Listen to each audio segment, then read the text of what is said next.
ढाब्यासारखा चना मसाला जर आपल्याला घरच्या घरी बनवायचा असेल ना, तर एकदा ह्या पद्धतीने नक्की तयार करून बघा. एकदम जबरदस्त आणि लाजवाब तयार होतो.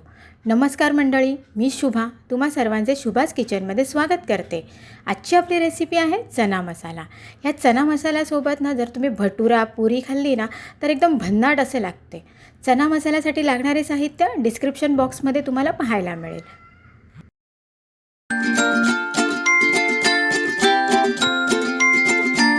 आजची आपली रेसिपी आहे चना मसाला.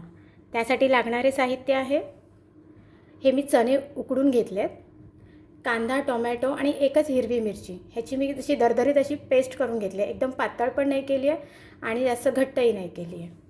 त्यानंतर इथे आहे मीठ घेतलं आहे, हा चाट मसाला घेतला आहे, त्यानंतर मी हा तंदुरी मसाला घेतला आहे, ही काश्मीरी मिरची पावडर आहे, हा गरम मसाला, धना जिरा पावडर, हळद, हा छोले मसाला मी घेतला आहे, आलं लसूणची पेस्ट, कोथिंबीर आणि कढीपत्ता.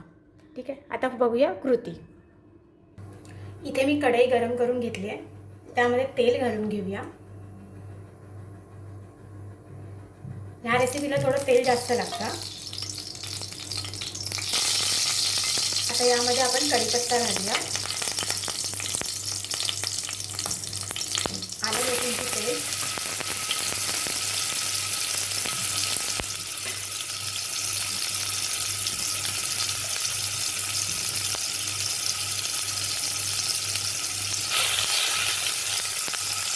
आता यामध्ये आपण हे कोथिंबीरपासून सगळे मसाले हे यामध्ये घालून घेऊया.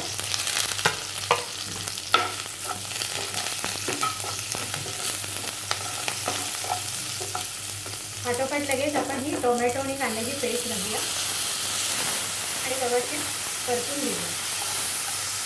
टोमॅटोचं पूर्ण पाणी आटेपर्यंत आपल्याला ही पेस्ट परतून घ्यायची.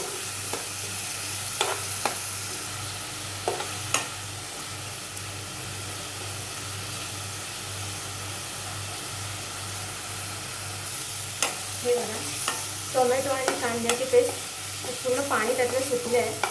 आता आपण ह्याच्या पुढच्या प्रोसिजर म्हणजे आपण आता जे बॉईल करून घेतलेले जे चणे आहेत ना, ते चणे यामध्ये सगळे घालून घेणार आहे.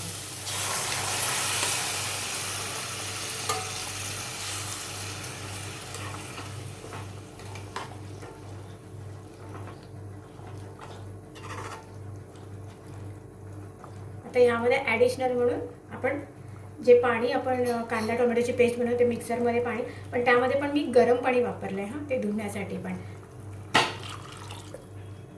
आणि आता हे व्यवस्थित शिजू देऊया.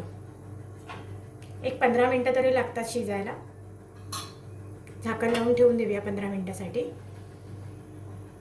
15 मिनटं झाली आहेत. आता आपण झाकण काढून बघूया की आपला चना मसाला तयार आहे की नाही. वा, मस्त असा झणझणीत असा आणि टेम्पटिंग वाटतं एकदम. चना मसाला तयार झाला आहे. आता आपण गॅस बंद करूया. बघा कसा मस्त शिजला आहे. थंड झाल्यानंतर हा अजून घट्टसर होईल.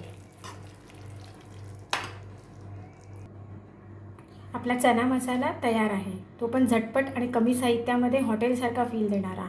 असा चना मसालासोबत तुम्ही चपाती भाकरी रोटी नान काही खाऊ शकता.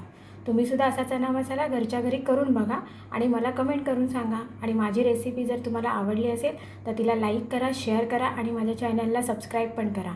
थँक्यू.